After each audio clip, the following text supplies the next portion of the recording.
Trading options on Robinhood is like a bad magic trick. They make your money disappear because whenever you open an option on Robinhood, chances are you're probably going to lose money because of the bid-ask spread. So we're going to talk about that in this video and compare Robinhood to other brokers to see how much money you're losing versus if you were to switch to another brokerage.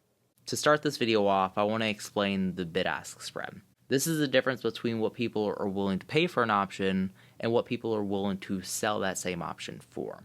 So the bid price is the highest price that an options buyer is willing to pay in order to open an option, and the ask price is the lowest price that a seller is willing to sell that same option for. So obviously there's a conflict of interest here because the buyers want to get in cheap and the sellers want to sell it for a higher price. So there has to be some sort of compromise, which is where the mid price comes into play. The mid price is right in the middle between the bid and the ask. And with most brokers, you can place an order for the mid price, and there's some chance that you're going to get filled in order to open your option. But with Robinhood, it seems to take forever in order to open these options. Most of the time, it seems like the order won't get filled, and you'll just have to end up replacing the order. And in my experience, I'm always having to go with the bid price if I'm selling an option, and I always have to go with the ask price if I'm buying an option. And the problem with this is if you're buying at the ask price or you're selling at the bid price, you're getting subpar prices because you're buying at the highest price possible and you're selling at the lowest price possible.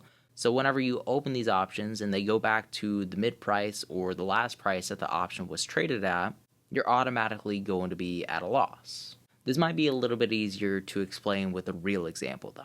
This is Aries on the left and Robinhood on the right. I'm going to take you through the same exact trade on both platforms to show you the difference between the bid asks and which one is giving you the best prices.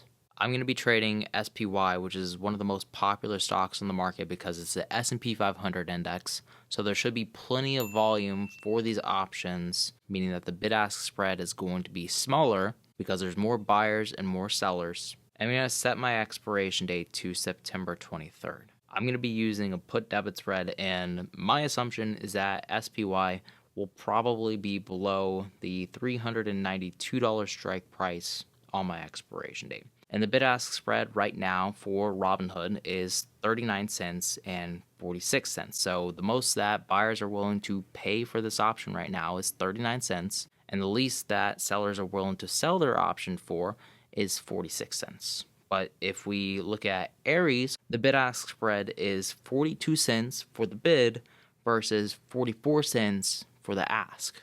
So since this is a debit spread, we're going to pay to open this option, so we're the buyer for this option, which means that we need to go to the ask price if we want to get filled as quick as possible. So I'm going to select the ask price on both of these brokers.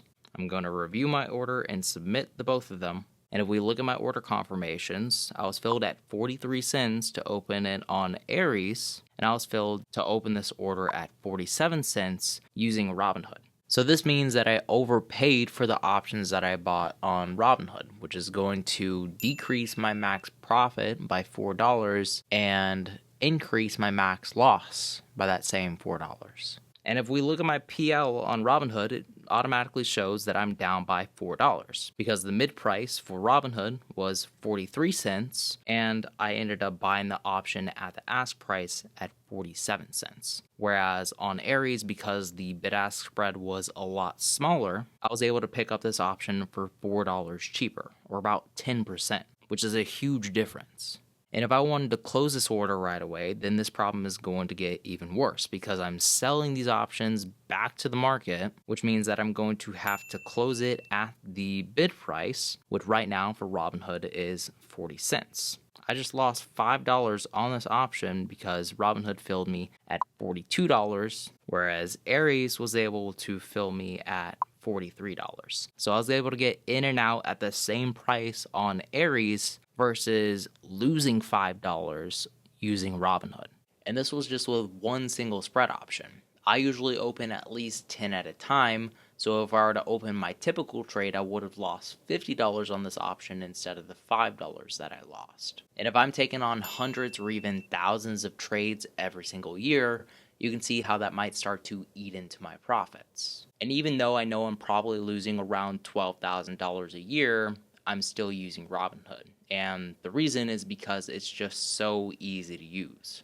Robinhood makes trading sexy. It's a bad habit that I need to kick. But I've slowly been moving away from Robinhood by depositing some money into Aries, and I'm starting to trade with that. It has a very similar feel to Robinhood, which I really like, but it is missing a few of the features like the P&L graph and the grouping of spread options. But Thinkorswim from TD Ameritrade is a good alternative. Fidelity is an okay alternative, but they do have really good prices. Interactive Brokers can be a great app if you're an international trader, and Tastyworks is a good place to start for beginners. So those are all the alternatives that I've got for you. Stop wasting money on Robinhood. Thanks for making it all the way to the end of this video, and thank you to all my patrons for their support. And as always, remember to stay positive, stay green. I'll catch you in the next one. Bye, guys.